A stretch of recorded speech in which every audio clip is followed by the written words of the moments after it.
Look, the worm bins finally have actual lids. Welcome to the Hippie Geeks. If you enjoy this video, be sure to subscribe and hit the bell notification icon to catch all our new videos.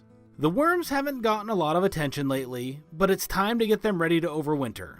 They have eaten up pretty much everything that was in there, which has left behind almost pure worm castings. I'm going to shift all of the worm castings to one side of the tub, and while doing that, I'm going to pull out all of the dried husks that the worms obviously were not interested in and put them into the compost bin. As I sifted through everything, it was painfully obvious that we had not fed them enough since Lindsay's pulmonary embolism in July. However, there were still some worms left, so they should be able to repopulate the tubs. The worm castings look great, and as I went through them, it is easy to see that they will be a real kick in the pants for the garden next year. One interesting thing that I didn't get on video was the forest of avocado trees that were growing in the tub when I built the lids. It turns out that a bin full of moist worm castings is the perfect environment to sprout an avocado pit. We eat a fair amount of them, and it appears that almost all of them had sprouted. We potted the best looking ones to try to keep going inside this winter, which should be an interesting experiment. Once I had sifted out the dried corn husks along with the avocado pits and skins, I pushed all of the worm castings to the far side of the tub along with all of the worms. After that, it was time to refill the tub with fresh cocoa coir. It comes in compressed bricks that need to be rehydrated, but it makes an amazing substrate for worms once it is moistened and fluffed up. We started out by putting down a nice thick layer of cocoa, followed by a layer of vegetable kitchen scraps. I like to break things up into smaller pieces when they get put in, so I spent some time smashing tomatoes and ripping up lettuce heads. After that, it was time for another layer of cocoa, followed by more scraps, and finally another layer of cocoa.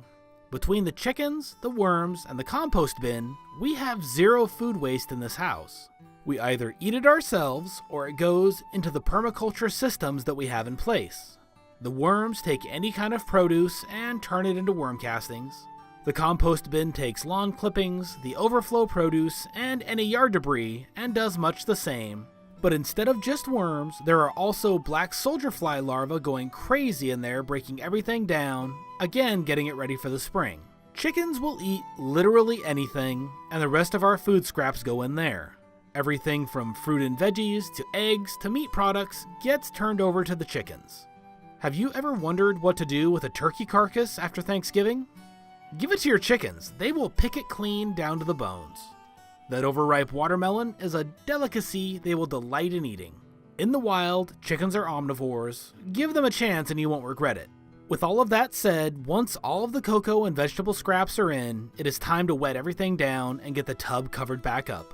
We will continue adding scraps to the tub through the fall, and in the winter the worms will get left alone so as not to disturb their habitat, and the scraps will all get added to the compost pile until the spring.